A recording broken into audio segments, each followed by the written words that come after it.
Hello and welcome to Random Multi-Class Thursdays, episode 1.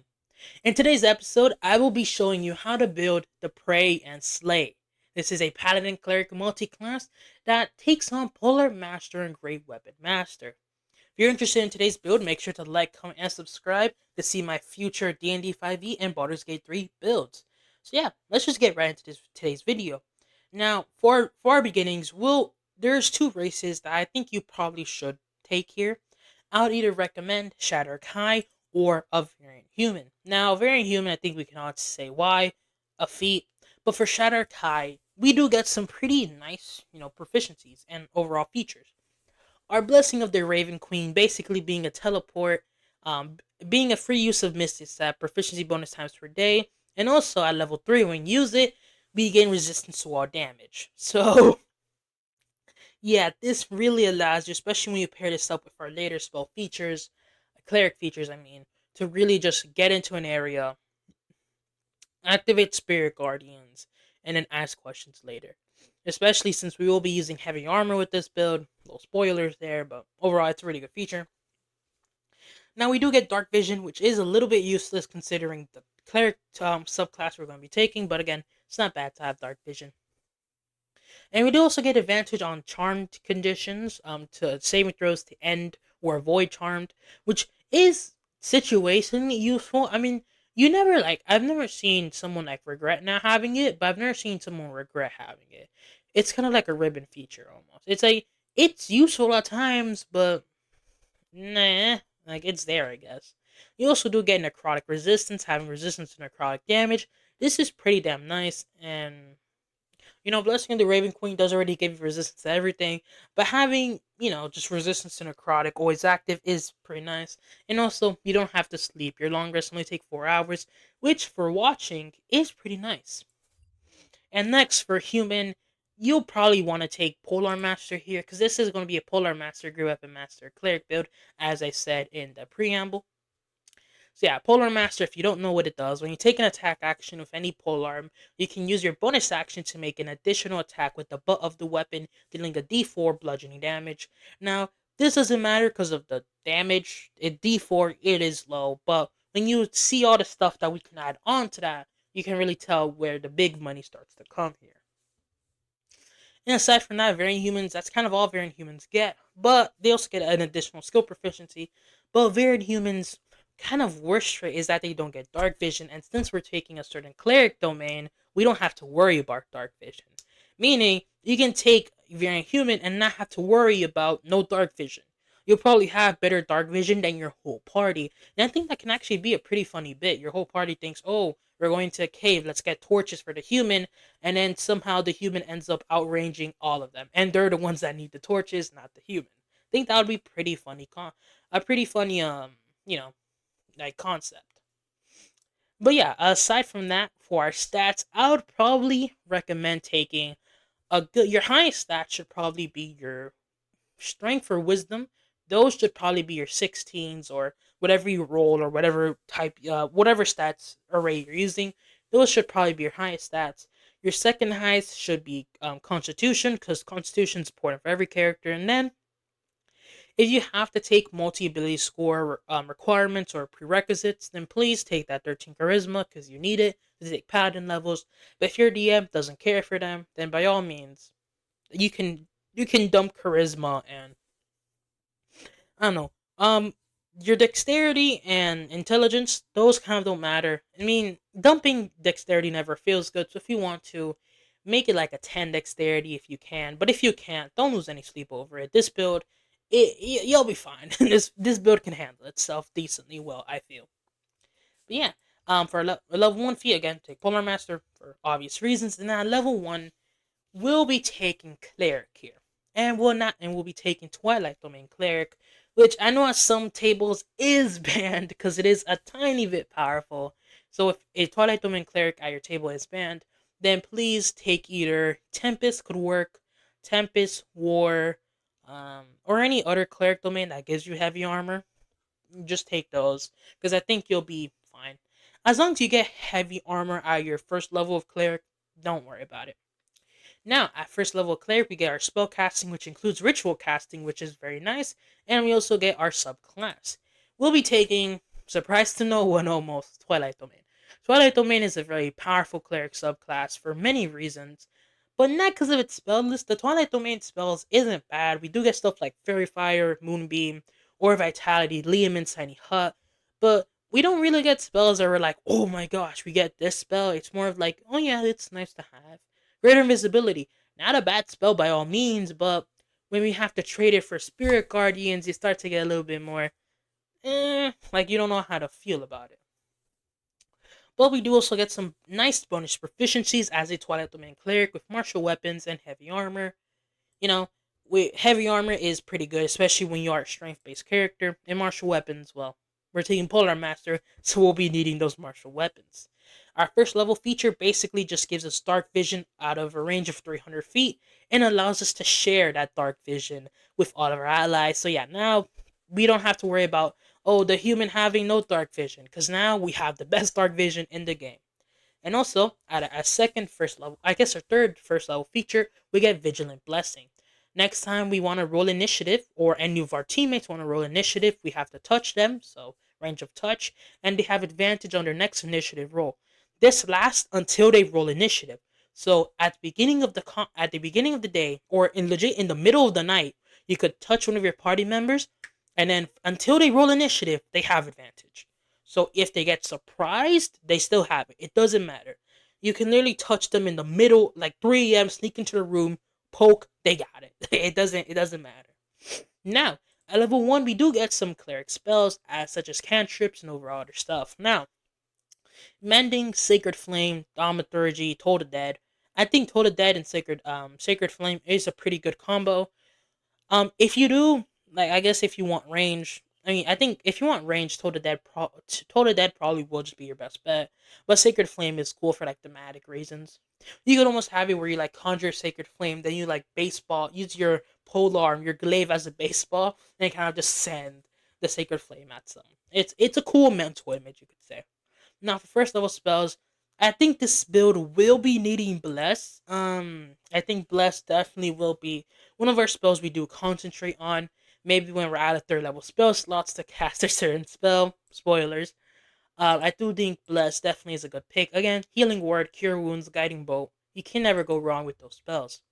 Now, at second level, we do gain some our Channel Divinity and our Channel Divinity from our subclass. Now, if you don't know what the cleric channel divinity does, the short version of it is basically you can make every undead just have the fear effect basically, and they have to use their action to dash away from you.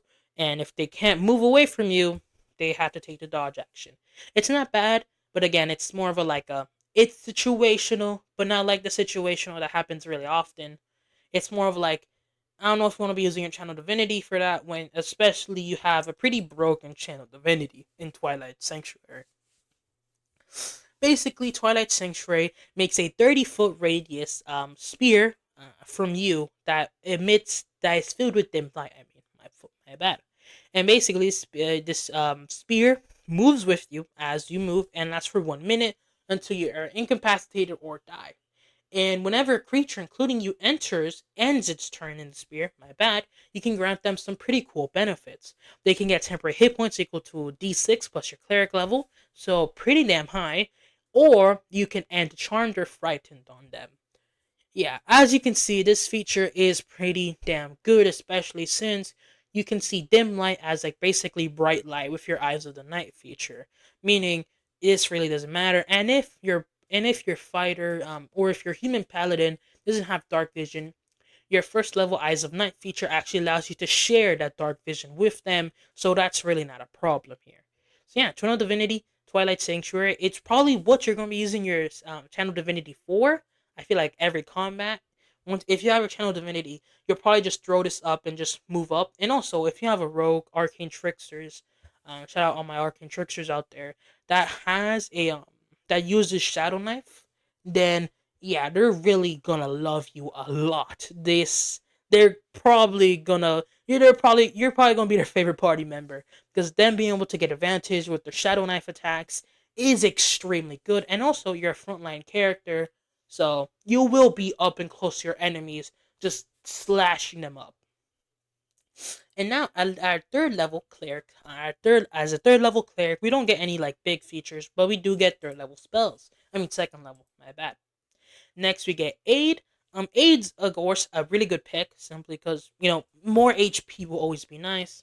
Hold person, lesser restoration, prayer of healing, locate object I've seen be used decently well, and zone of truth are the spells I would personally take.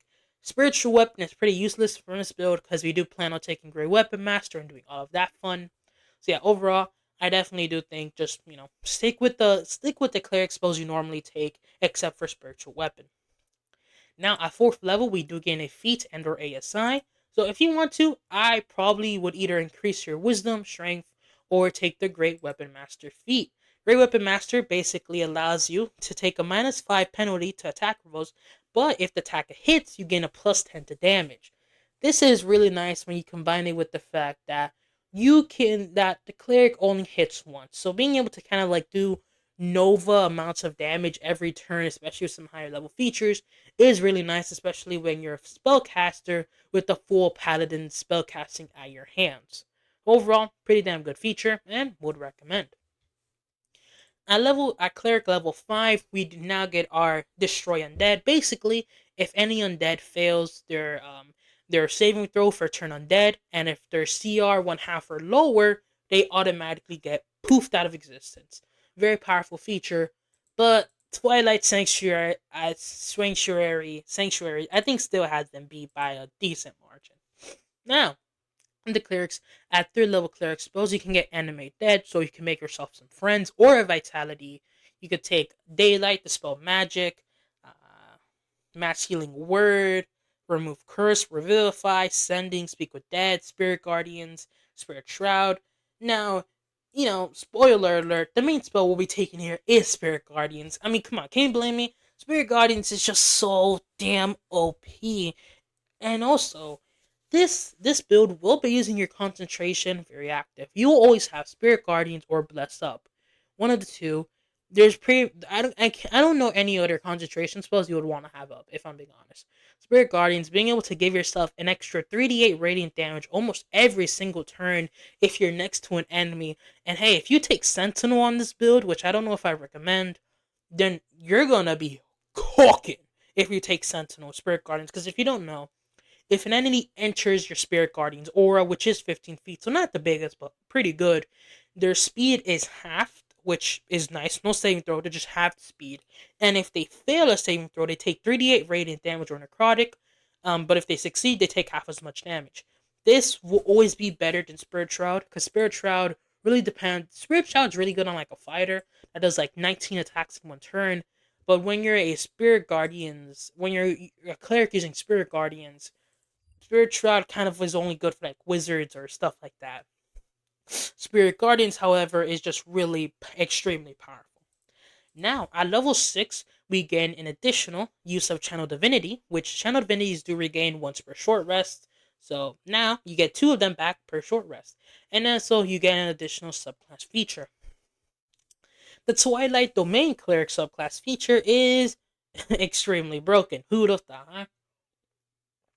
So at 6th level, they basically can give themselves a magical fly if they are in dim light or darkness. The fly lasts for 1 minute, and it costs a bonus action to use, and it can only be used proficiency bonus times per long rest. Now, you might be saying, OT19, this feature sounds good, but it probably isn't, because you're not always going to be in dim light or darkness.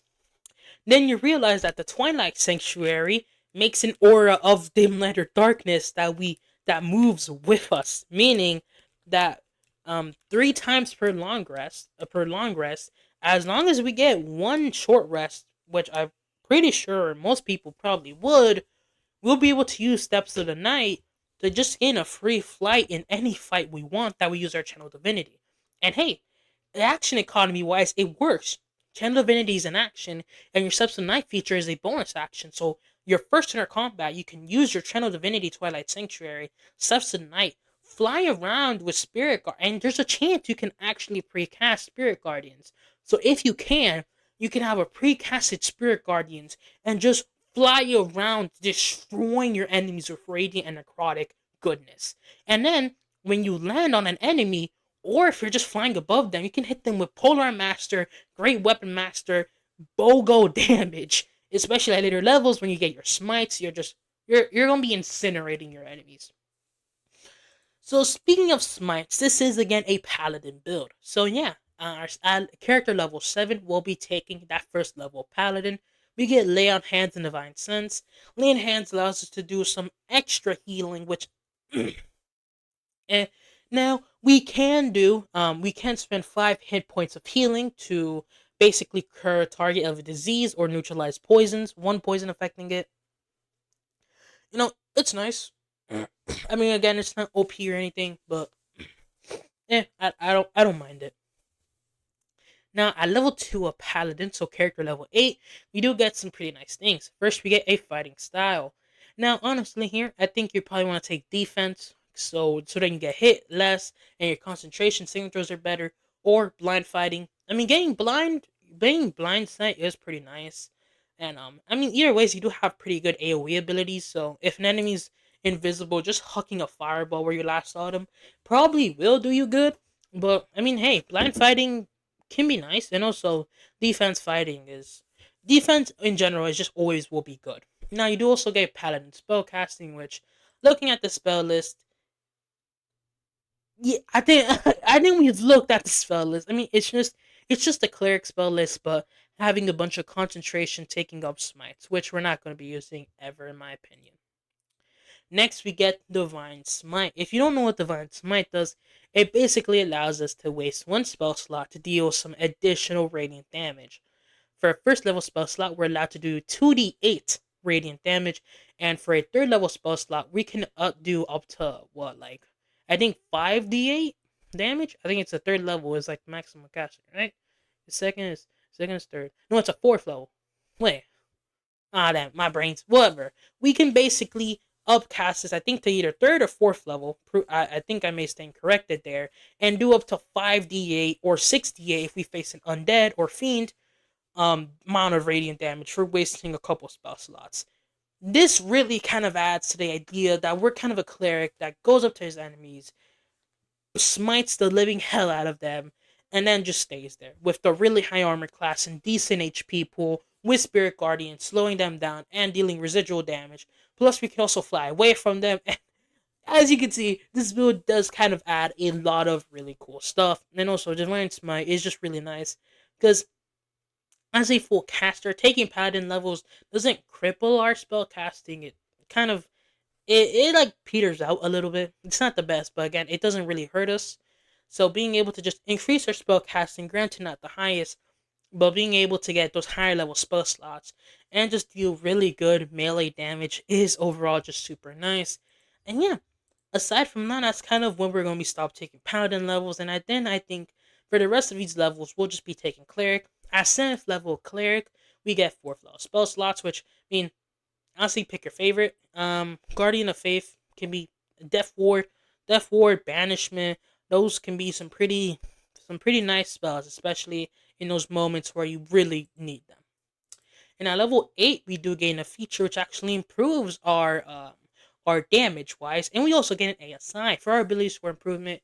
I would say increase either your strength or wisdom. Pick your favorite, in my opinion. I don't really think any fates we should take. I mean, you could always take resilient constitution, but like, you can always take that. You don't really need to. And then yeah, I feel like for a subclass feature, we do get Divine Strike, basically allowing us to infuse our weapon with some extra radiant damage once on each of our turns. When we hit a creature with a weapon attack, we can make that attack deal an additional D8 radiant damage. At level 14, that extra damage turns to 2d8, which overall, it's pretty nice. And also, your Destroy Undead feature now works on CR1 Undead, which, is pretty cool. I definitely do recommend it. And we also get Blessed Strike, which replaces the Divine Strike or Potent Spellcasting feature from our Twilight Domain Cleric. So, again, pick if you want it. When you reach 8th level, you are blessed with Divine Might in battle. When a creature takes damage from one of your cantrips or weapon attacks, you can also deal an additional 1d8 radiant damage to that creature. Once you deal this damage, you can use this feature again to the start of your next turn. So honestly, this really is kind of just our like Twilight Domain cleric feature, but a little bit worse at higher levels.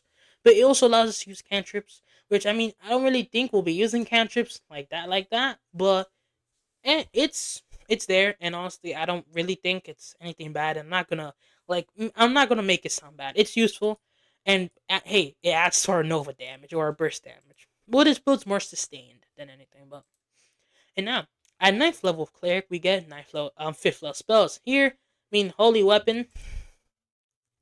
What can you expect? Holy weapon is pretty damn good. It is kind of Spirit Guardians, but a little bit worse. But since we are making like what 2 weapon attacks a turn with Polar Master, there might if you have advantage, I probably may recommend taking Holy Weapon. But again, it's not one of those things where it's like, oh, it's so powerful. Like, I mean, you can't take Holy Weapon. It's a tech, you could say. If you want to cast it in a fight because you know you have advantage, or maybe the monster you're fighting doesn't have Dark Vision, so you have advantage attacking it, then please, by all means, you'll probably be good with it. Now, you do also get Raise Dead, which is a very powerful spell because you're just allowed to bring back one of your dead allies, which is always nice. You also get Flame Strike, which is really fun because it's kind of like smiting your enemies down. Greater Restoration, Broken, Planar Binding, really good. Mass Cure Wounds, oh, that's good. Scrying and Summon Celestial, again, good spells. There you go. What you expect? And then at character level, no, not character level 10, character level 12, we get Divine Intervention, basically allowing us to well, actually, let's read it. Employing your deity's aid requires you to use your action. Describe the instance you speak and roll a percentile dice. If you roll a number equal to or lower than your cleric level, your deity intervenes. The DM chooses the nature of the intervention, and the effect of any cleric spell or cleric domain spell would be appropriate. If your deity intervenes, you can use this feature again for 7 days. Otherwise, you can use it again after you finish a long rest. I've seen this be used to make spells like Raise Dead just work, which is really nice. Because I know there's some scenarios where someone's revivification may be a little bit more tedious than others, so just being able to use that. Now, granted, you do have to be really lucky for it to work, but when it does work, your whole table is gonna erupt in happiness because you most likely just did a game-saving thing right there. Now at character level 11, we get of course our 6th level slots, and also we can destroy CR2 undead. So them CR2 undeads, they gotta be walking away from us because they're gonna get popped. Now at 6th level, you got Heal, Hero's Feast, or Planar Ally, True Seeing.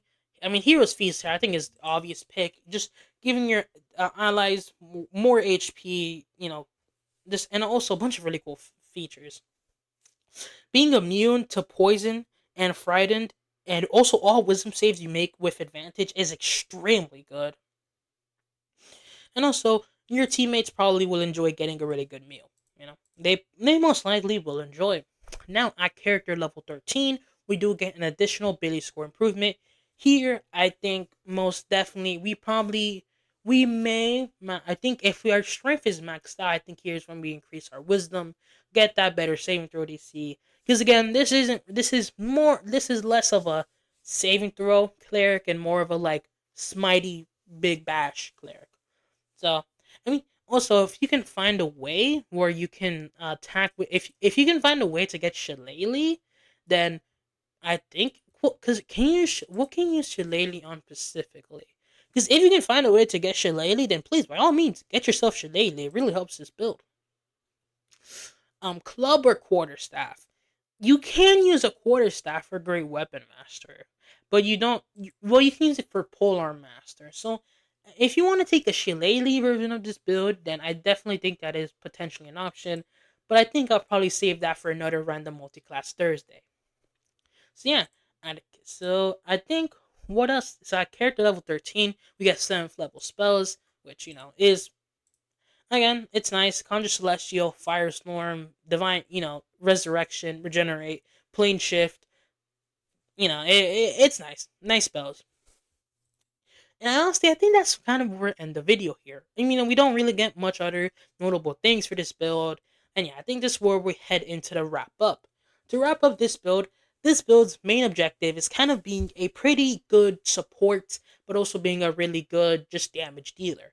Now, this won't be doing the same amount of damage as a paladin or fighter or barbarian or any other multi-classing craziness you can think of, but it still does pretty good damage. Having Holy Weapon or Spirit Guardians up with Polar Master Smites.